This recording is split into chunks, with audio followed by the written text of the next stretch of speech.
ইতালিতে অ্যাডভোকেটরা নাকি কাজ করে না। দেখেন, আজকে একদম বাঙালি ভাইকে আমি নিয়ে আসছি মিলানো, আমাদের পরিচিত আভোকাতো দি কসমোর কাছে। উনি নিজে আমাদের বাঙালি ভাইয়ের কিটটা কমপ্লিট করতেছে। উনি এগ্রিকালচার ভিসাতে আসার পরে উনি আর মাত্র 20 দিন আছে ওনার ভিসাটা এক্সপায়ার হওয়ার। তো ভিসা যদি এক্সপায়ার হয়ে যায়, ইতালিতে যে নতুন কঠিন প্রবাস বিরোধী জর্জা মেলোনি আইন করেছে, সেটা অনেক বড় সমস্যা হবে। ওনার প্রিফেক্টুরাতে কমিউনিকেশনে করা হয় নাই, মালিকের সাথে যোগাযোগ হয় নাই, অস্পিতি করে নাই, কদিশি ফিসকালে করে নাই, কিট পাঠায় নাই, কোনো কিছুই ওনাকে করা হয় নাই।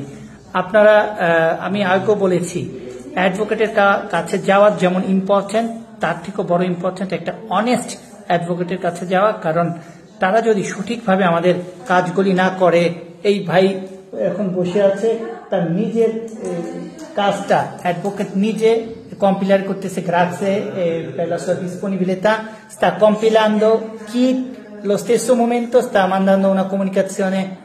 Abbiamo compilato il kit per il primo ingresso, adesso facciamo la comunicazione alla prefettura, perché senza la comunicazione ovviamente la vostra pratica non potrà essere lavorata.